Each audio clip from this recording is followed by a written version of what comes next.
तो आदाब, good evening, सत श्री अकाल दोस्तों। स्वागत है फिर से इस कहानी की श्रृंखला के एक नए एपिसोड में।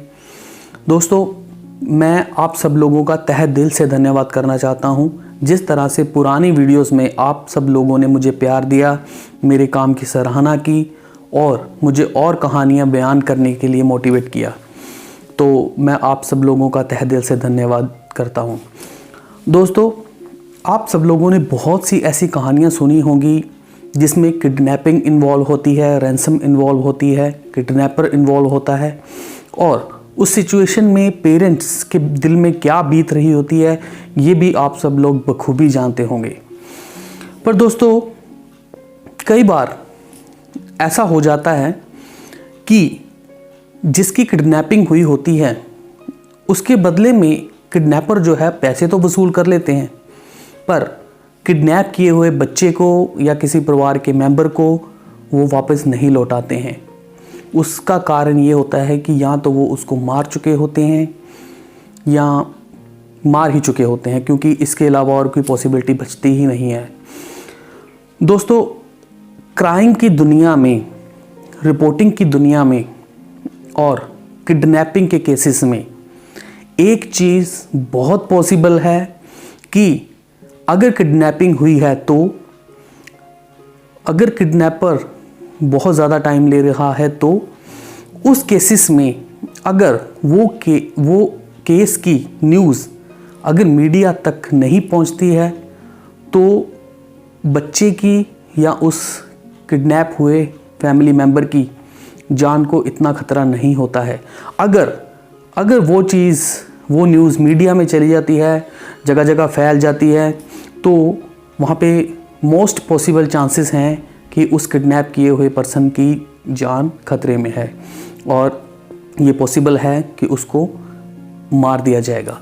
क्योंकि जो किडनैपर होता है उसको हर वक्त यही डर लगा रहता है कि अगर ये न्यूज़ चारों तरफ फैल गई तो वो पकड़ा जाएगा। अगर रैंसम ले भी लेता है तो फिर भी कहीं ना कहीं से उसका कोई ना कोई क्लू मिल ही जाएगा जिसके कारण वो पकड़ा जाएगा। तो वो उस चीज़ से बचने के लिए उस पर्सन को जान से मार देता है। बहुत सारे केसेस ऐसे हुए हैं जहाँ पे किडनैपर ने किडनैप किए हुए बंदे को मार दिया, जिसके पीछे कारण सिर्फ यही रहा है कि वो न्यूज़ जो है वो मीडिया के पास पहुंच जाती है और मीडिया चारों तरफ फैला देता है। क्योंकि एक किडनैपर को हमेशा डर रहता है कि जब ये न्यूज़ मीडिया में आ गई तो उसके आस पड़ोस में या कहीं पे भी जहाँ पे भी उसने उस पर्सन को छुपा कर रखा है तो कहीं ना कहीं से लोगों को पता चल जाएगा कि यहाँ पे किडनैप किए हुए बंदे को रखा गया है। क्योंकि एक ज़िंदा आदमी को किडनैप करके रखना बहुत मुश्किल काम है, क्योंकि या तो वो घर कोई सुनसान घर हो या कोई ऐसी जगह हो जहाँ पे कोई आता जाता ना हो। तो इसके अलावा और कोई जगह नहीं है जहाँ पे किडनैपर उस बंदे को रख सकता है। तो इसीलिए बहुत बहुत ज़्यादा चांसेस हैं कि अगर ये न्यूज़ फैलती है तो किडनैपर को इस चीज़ का डर लग जाता है और वो उस बंदे को मार देता है।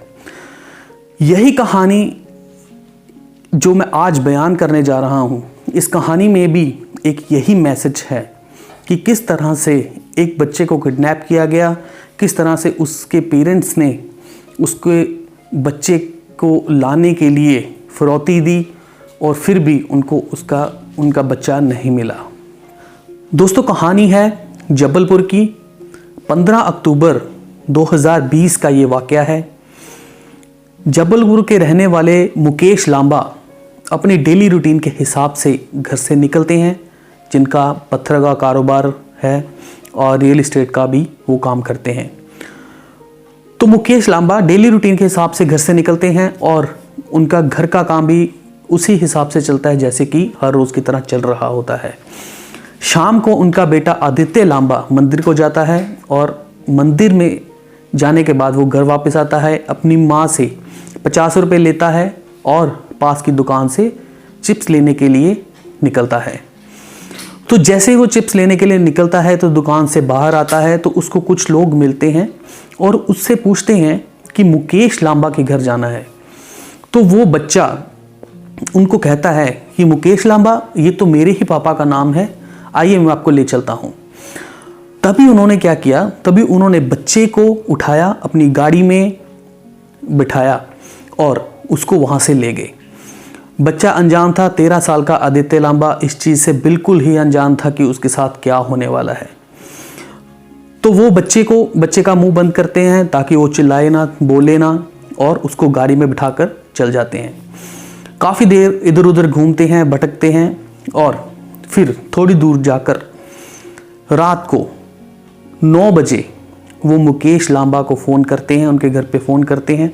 उनको बोलते हैं कि आपका बेटा बिल्कुल सुरक्षित है, घबराने की कोई बात नहीं है, हमने इसको किडनैप कर लिया है, और 2 खोखा का इंतज़ाम करके रखिए।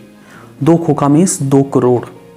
तो जैसे ही ये चीज़ सुनता है मुकेश, तो उसको सबसे पहले तो उनको पता चल जाता है कि हमारा बेटा किडनैप हो चुका है, क्योंकि इससे पहले वो सब जगह पे आदित्य को ढूंढ आए थे, आदित्य उनको कहीं नहीं मिला था, और इस फ़ोन से सुनिश्चित हो गया था कि उनका बेटा किडनैप हो चुका है।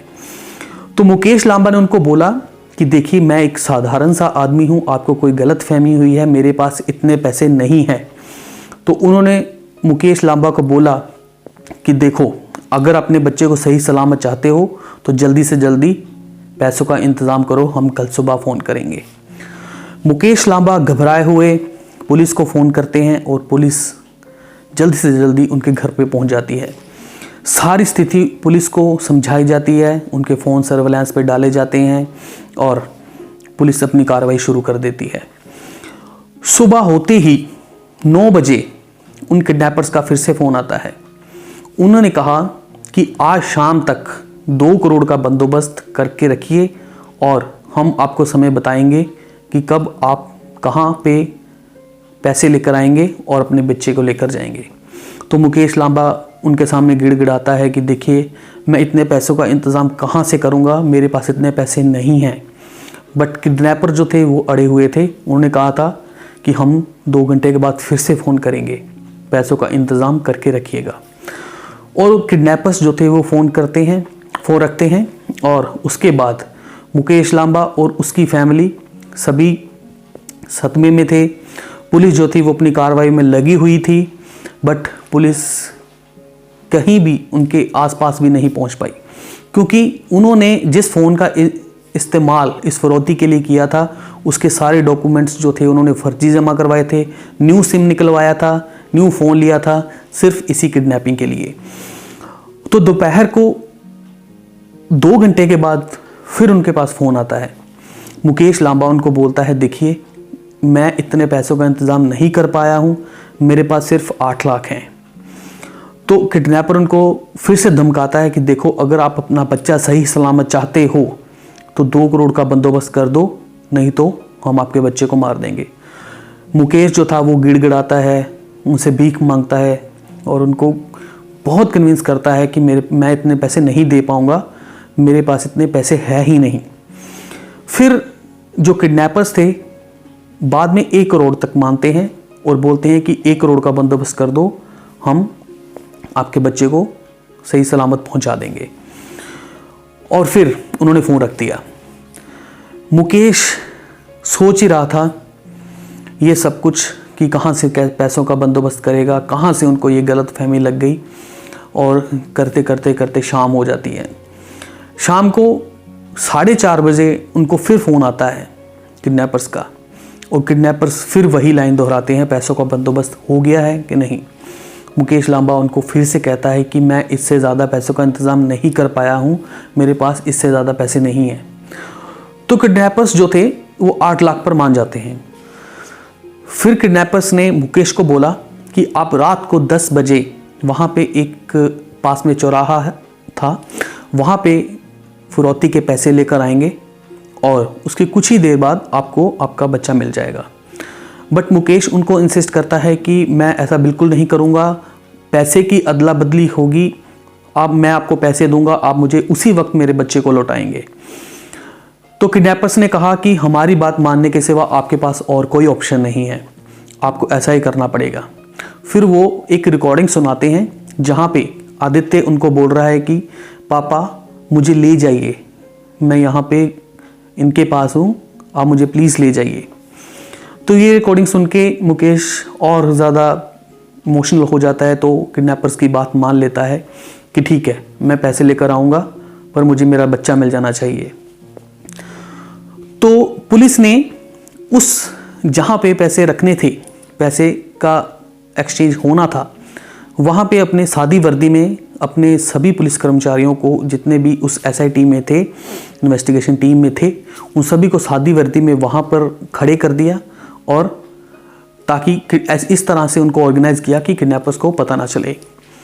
पूरे 10 बजे मुकेश वहाँ पे खड़ा हो जाता है उस चौक के पास, चौराहे के पास, और किडनैपर्स की वेट करता है। तो वहीं उसके पास से एक बाइक रुकती है और उसको बोलती है, उससे बैग लेती है, उसको बोलती है कि यहाँ से सीधे चलते जाओ, आपको आपका बच्चा मिल जाएगा।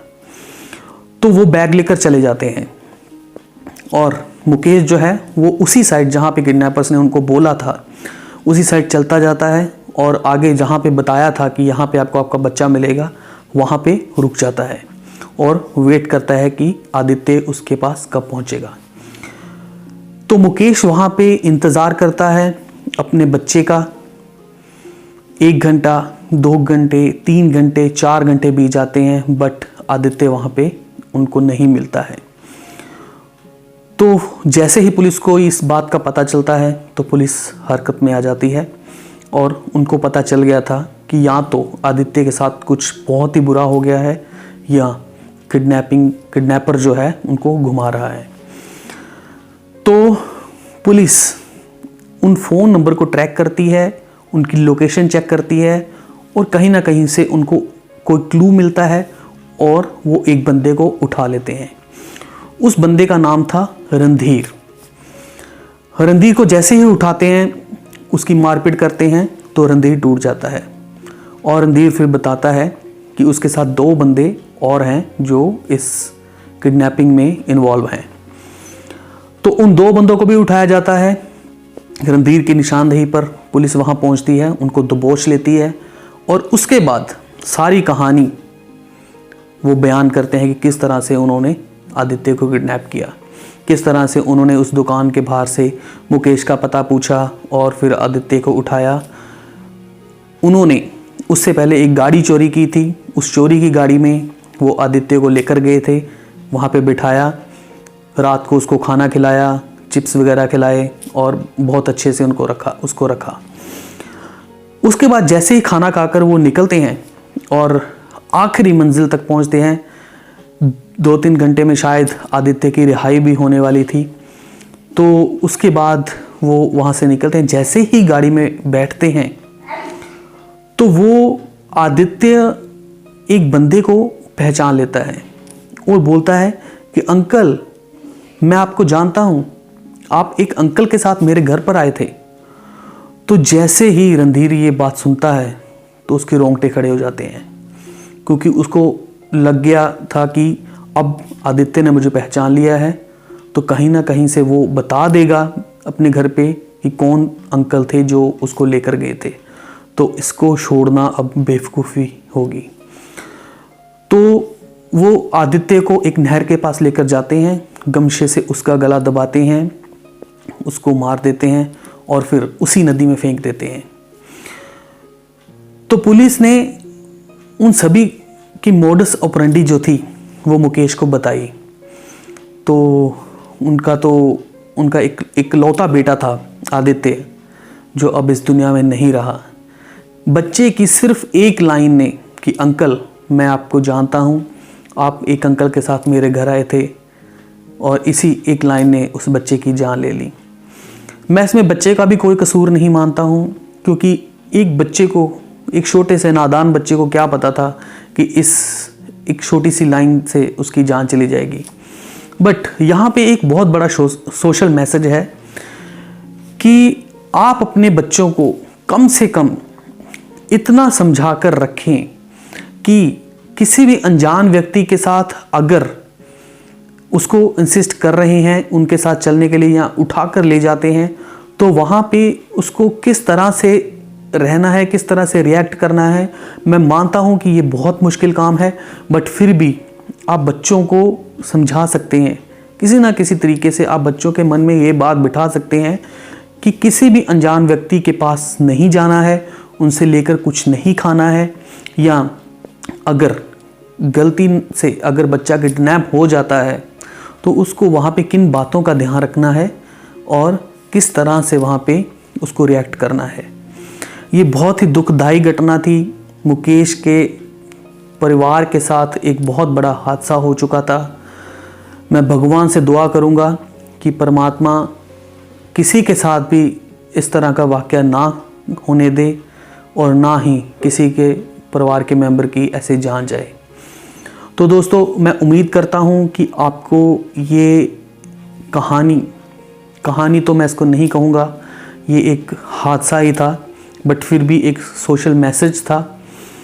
मेरा फ़र्ज़ था आप तक पहुँचाना, और मैं उम्मीद करता हूँ कि आपको ये कहानी पसंद आई होगी। अगर आपको ये कहानी पसंद आई है तो प्लीज़ अपने दोस्तों के साथ इसको शेयर करना, और अगर वीडियो अच्छी लगी है तो वीडियो को लाइक भी करना, और जिस तरह से आपने मुझे पहले प्यार दिया है इसी तरह से प्यार बरसाते रहना। तो आज तक के लिए जय हिंद।